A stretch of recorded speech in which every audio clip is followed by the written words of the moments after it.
Hello, everyone. This is Tom Fox back again with Megan Dougherty as we are in our second episode of Podcasting for Business, the book. In episode one, we introduced the book. Megan talked to us about her writing process, who the book was for, and how she wrote it. Today, we're going to start taking a deep dive into the book, and that's what we're going to do through the subsequent episodes of this podcast.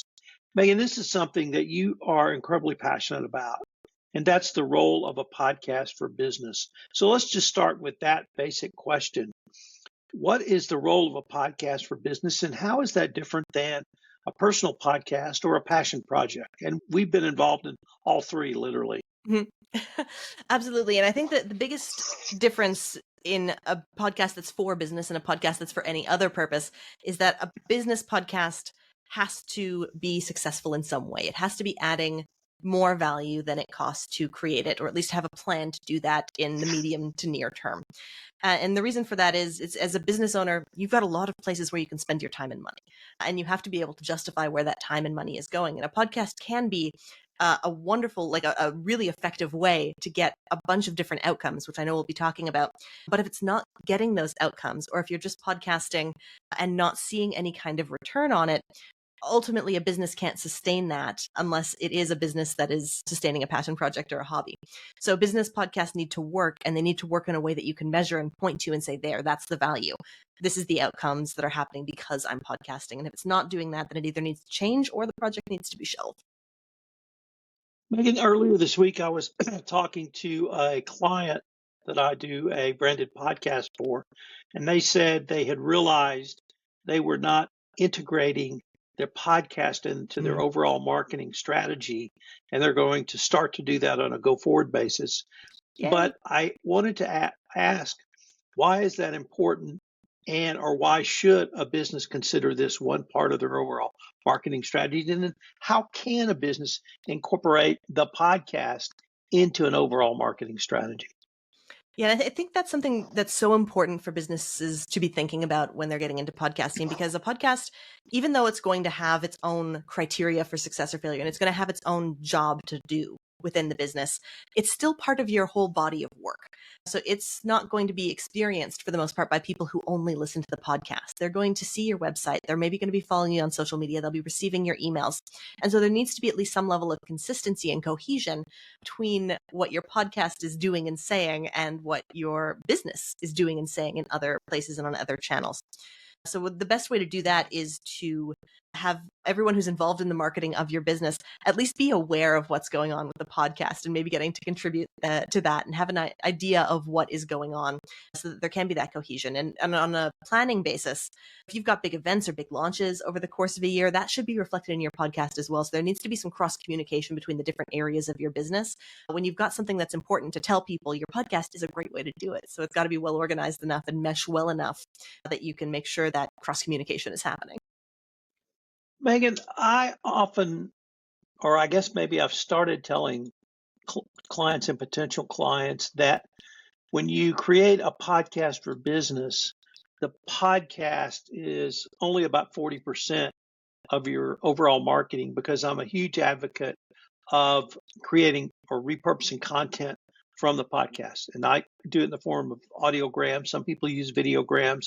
Of course, there's show notes, certainly social media shares for LinkedIn, Twitter, or other sites. Do those play a role into the overall marketing strategy, plus the audio podcast, or if you want to go YouTube, the video podcast? Absolutely. It all goes together. And so I generally categorize everything that is associated with the podcast as part of the podcast work. So any social posts that are derived from it, any emails you send about it. And for some businesses, that'll be it's the engine that drives all of their marketing and all of their social media. But for others, if you've got other kinds of content being created, then I think it will make up a percentage, as you say. But figuring out the different assets you want to create for your podcast is one of the most fun parts about it, because depending on what your goals are and what your business is and where your audience and where your listeners are, where your clients are, you're going to make different choices. And you can really play with those different variables to come up with a formula that brings a lot of value to your business and hopefully a lot of engagement too. Megan, you've coined a term, podcast blueprints. Can you tell us what podcast blueprints are and how they should be used? And then we'll go directly into them. Absolutely. So these are the business podcast blueprints. And we've been talking about these, I think, since about 2020. And they are 5 of them. And they are the prime directive of your podcast, if you'll forgive a little nerdism. The reason you want to have this prime directive, this one single, it's an overarching goal for the podcast. If it's doing this one thing well, then it's working for your business. And the 5 of them are audience engagement, relationship building, thought leadership, conversion, and content. And it's really important to choose one of these as the most important because you have a lot of strategic decisions that you need to make about the show. Are you going to have sponsors? How long is it going to be? Who are you going to talk to? Are you going to have guests at all? Where are you going to promote it? How are you going to repurpose it? And when you know what that prime goal of the podcast is, all of those decisions become a lot easier because you can ask yourself, will my podcast help me achieve, say, thought leadership? Will having sponsors help me get thought leadership? Maybe yes, maybe no. It could depend on the business. But by asking that question and using it as a decision filter, you're going to find making strategic decisions for the show a lot easier. And all the work that you do on it is going to be aligned for that one purpose. You're going to get benefits from all of the blueprints as you go along. But by choosing one to focus on, you're going to get there faster. Could you explain the difference between relationship building and audience engagement? Yeah, so a relationship building show. Let me give the quick definition of all the blueprints. May I? Sure. Relationship building shows, those exist. Their main function is to connect you with other people, usually in a guest format.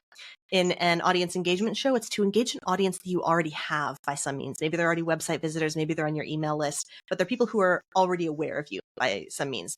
Thought leadership, the most important thing it's doing is getting your own IP and ideas and your company brand out there into the world.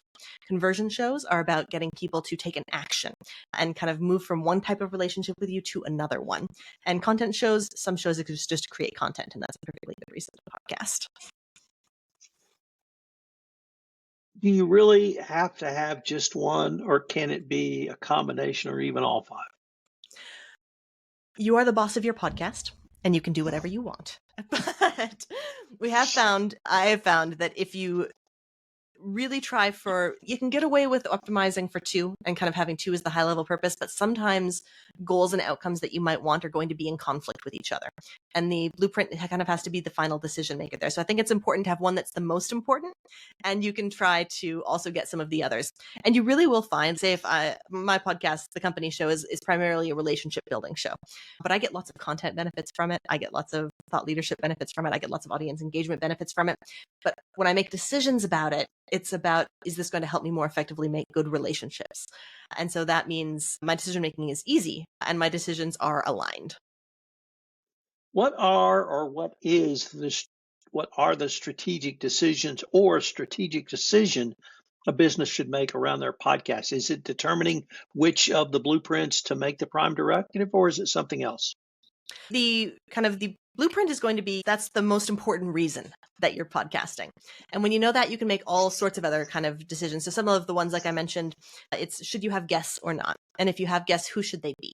Or it should be, should I have sponsors? What kind of sponsors and where in the show should they be? Where should I promote this episode? Should I be on X or should I be on LinkedIn? The blueprint is going to help you answer those questions. And so whenever you are faced with a decision, how long should my episodes be? Will 60-minute episodes help me engage my audience more? That's going to depend on your business. Maybe they love those long, luxurious, deep dive conversations. Maybe they don't. But now you know the question to ask and the information you need to make the decision. So that's how I use these as a tool. So what's the tale of 3 podcasters? This is my example of how one podcast that looks really similar on the surface actually can have, or multiple podcasts that look the same can be very different and be doing different things within a business. So you've got, kind of picture the standard podcast. It's a host and a guest, just like this one here, talking for about 20 minutes, releases once a week.